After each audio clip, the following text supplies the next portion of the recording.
Every creator hits the same wall at some point. You sit down, you're ready to film, and suddenly you realize you have no idea what to make next. And worse, the ideas that you do have feel like guesses instead of guaranteed performances or performers.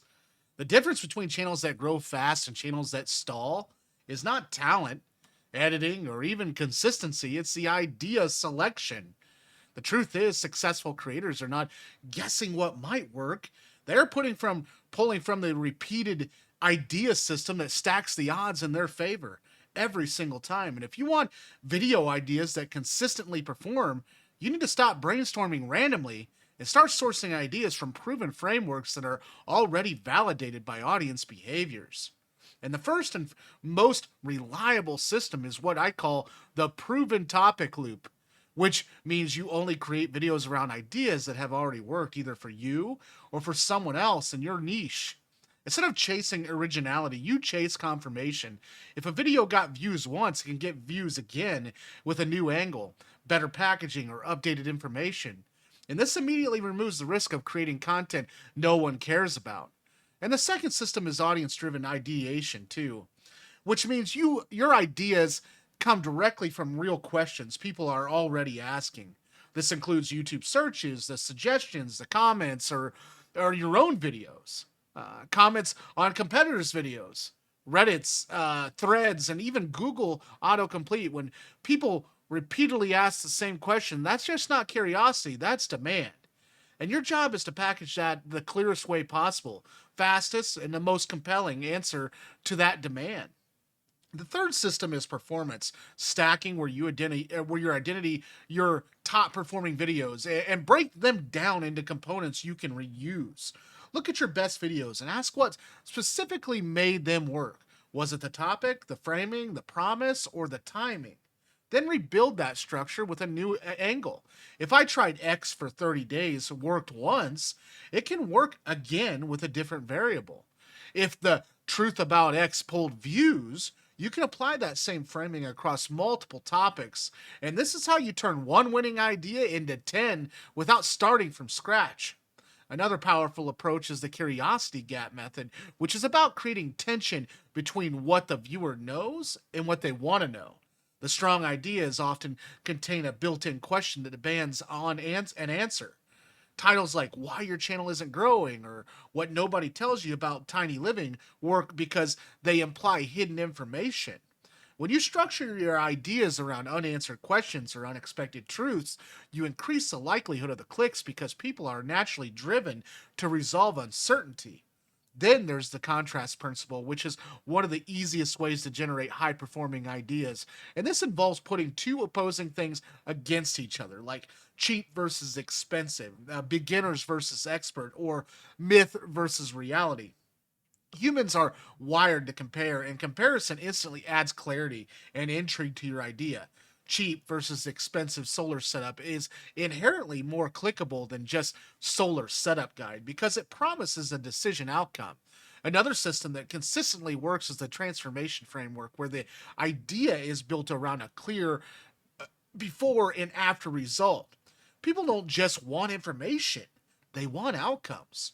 And when your idea communicates a transformation, it becomes more compelling. And how to grow on YouTube is vague, but if you label it like 0 to 3,000 subscribers in 30 days, it's specific and result driven. Even if the content is similar, the framing changes everything. You should also be leveraging trend alignment without blindly chasing trends. This means identifying patterns that are currently working across the platform and adapting them to your niche. For example, if ranking videos are performing well, you can apply that format to your topic. If storytelling or challenge style videos are trending, you can incorporate those elements into your content. The key is not copying trends directly, but translating them into a space in a way that feels natural. Another overlooked strategy is mining low performing content with high potential. Sometimes a video idea is strong, but the execution or packaging was weak. If you see a video in your niche that has a great concept but poor views, that's an opportunity. You can take that idea and execute it better with a stronger title, thumbnail, and delivery. This is one of the fastest ways to find ideas that feel fresh but are actually validated. You also need to understand the role of timing in idea selection.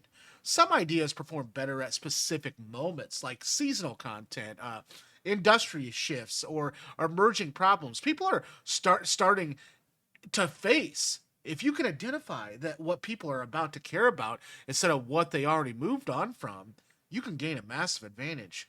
And this requires paying attention to conversations, though, not just content. And what are people complaining about, struggling with, or getting excited about right now? Those signals often turn into high performing ideas before they become saturated. Another critical piece is narrowing your focus. Broad ideas tend to underperform because they lack specificality. And the more precise your idea, the easier it is for the right audience to recognize it as relevant.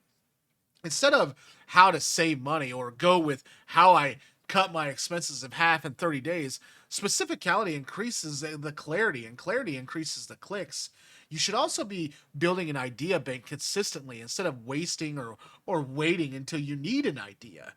Every time you see an interesting title, question, or concept, you store it. And over time, this becomes a library of proven and potential ideas you can pull from at any moment. And this eliminates the pressure of coming up with something on the spot and allows you to choose the best idea instead of the first idea. And one of the biggest mistakes creators make is overhauling originality and undervaluing effectiveness. The audience doesn't reward originality, they reward value and clarity. Your goal is not to invent something completely new, but to present something useful in a way that feels fresh and engaging. Even the biggest creators reuse the same core ideas repeatedly with slight variations because those ideas work. You should also be testing your ideas before fully committing to them. This can be as simple as writing multiple title variations and seeing which one feels the most compelling, or sharing the concept with others to gauge the interest. If an idea doesn't spark curiosity immediately, it's probably not strong enough. And finally, you need to adapt a mindset shift. Ideas are not random bursts of creativity. They are outputs of systems. When you rely on systems instead of inspirations, you remove inconsistency from your process. And you always have something to create because you always have a method for finding what works. The creators who grow the fastest are not the ones who work the hardest. They are the ones who choose the right ideas consistently. If you apply those frameworks, proven topics, audience driven ideation, performance stacking, curiosity gaps, contrast, transformation, and trend alignment, and strategic timing, you will never run out of ideas that have a high probability of success. So, instead of guessing, you'll be executing with confidence. And that's what separates struggling channels from channels that actually grow. Thanks for watching today. If you found value in today's video, please like and subscribe. Or your subscription is more important than anything.